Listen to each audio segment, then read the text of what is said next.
السلام عليكم ورحمة الله وبركاته. أهلا بكم في حلقة جديدة من برنامج مشوار لاعب على قناة الكرة مع محترم. لما نتكلم عن اللعيبة المصرية اللي تألقت في أوروبا لازم نذكر عبد الستار صبري. عبد الستار صبري ومشواره الاحترافي مش واخد حقه إعلاميا في مصر.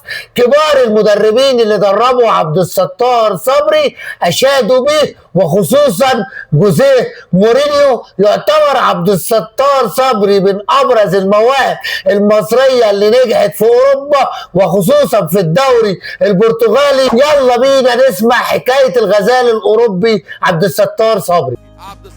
عبد الستار هيعملها ولا ايه؟ عبد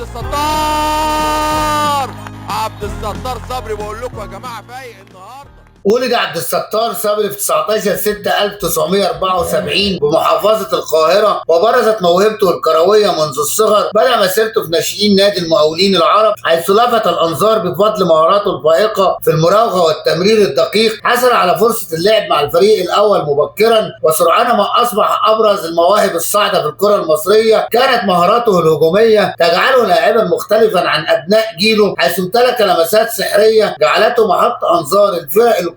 بداية التألق مع المقاولون العرب من سنة 93 لسنة 97. انطلقت مسيرته الحقيقية مع المقاولين العرب، حيث كان أحد أهم لاعبي الفريق في منتصف التسعينات. قدم مستويات رائعة جعلته واحد من أبرز لاعبي الدوري المصري في ذلك الوقت. أسهم في صناعة العديد من الأهداف وسجل أهدافا رائعة أكدت موهبته الفذة. ثم انتقل إلى البرتغال من سنة 97 ل 2003. بعد تألق عبد الستار صبري في مصر لفت أنظار الأندية الأوروبية ليبدأ رحلته الاحترافية في البرتغال عبر بوابة تيريسينسي. سرعان ما انتقل إلى ماريتمو ومن ثم إلى بنفيكا، حيث عاش أزهى فتراته الكروية. كان واحدا من أبرز نجوم الفريق خلال موسمي 99-2001، وقدم أداء مميزا جذب اهتمام المدربين. لعب تحت قيادة المدرب الشهير جوزيه مورينيو الذي أشاد بموهبته وقال عنه: عبد الستار صبري كان من أفضل اللاعبين الذين دربتهم، لديه مهارة استثنائية لكنه احتاج إلى انضباط تكتيكي أكبر. سجل العديد من الأهداف الرائعة مع بنفيكا وكان أحد أبرز نجوم الفريق في تلك الفترة. انتقل بعد ذلك إلى عدة أندية برتغالية مثل استرويل وإلى كريسانس، حيث استمر في تقديم مستويات مميزة. ثم بعد ذلك العودة إلى مصر من عام 2003 ل 2006 بعد رحلة ناجحة في أوروبا. عاد إلى الدوري المصري عبر طلائع الجيش، حيث لعب موسم جيد قبل أن يختم مسيرته في الملاعب. رغم تراجع الإعلام عن تسليط الضوء عليه، إلا أنه ظل أحد اللاعبين الذين قدموا الكثير للكرة المصرية. مسيرته مع المنتخب حدث ولا حرج. كأس الأمم الأفريقية عام 98 كان أحد أفراد المنتخب المصري الذي حقق لقب كأس الأمم الأفريقية في بوركينا فاسو. لعب دورا مهما في مشوار البطولة، حيث قدم أداء قويا في المباريات التي شارك فيها. تصفيات كأس العالم 2002 قدم مستويات رائعة خلال التصفيات المؤهلة لكأس العالم، وسجل هدف لا ينسى في مرمى السنغال عندما راوغ الدفاع بالكامل قبل أن يضع الكرة في الشباك. رغم عدم تأهل مصر للمونديال، إلا أن أداؤه ظل محفورا في ذاكرة الجماهير. من أبرز اللحظات في حياته تألقه أمام السنغال في تصفيات كأس العالم عندما قدم واحدة من أفضل مبارياته الدولية. مستواه الرائع مع بنفيكا في الدوري البرتغالي، حيث سجل أهدافا رائعة وأبهر الجماهير. هدفه المميز مع مصر ضد المغرب في تصفيات كأس الأمم الأفريقية. لعب عبد الستار صبري أكثر من 50 مباراة دولية، سجل أهداف حاسمة في تصفيات كأس العالم وكأس أفريقيا. لعب لأندية برتغالية كثيرة مثل بنفيكا وماريتمو. أحد القلائل الذين لعبوا تحت قيادة جوزيه مورينيو وأشاد به. أحد أبرز صناع الألعاب المصريين في أوروبا خلال جيله. عبد الستار صبري امتلك مهارات فردية نادرة جعلته من أفضل لاعبي جيله. كان واحدا من اللاعبين المصريين الذين تألقوا في أوروبا في التسعينات. امتلك رؤية رائعة للملعب وقدرة مصيرة على صناعة الأهداف. عثر على إشادة من كبار المدربين. رغم قلة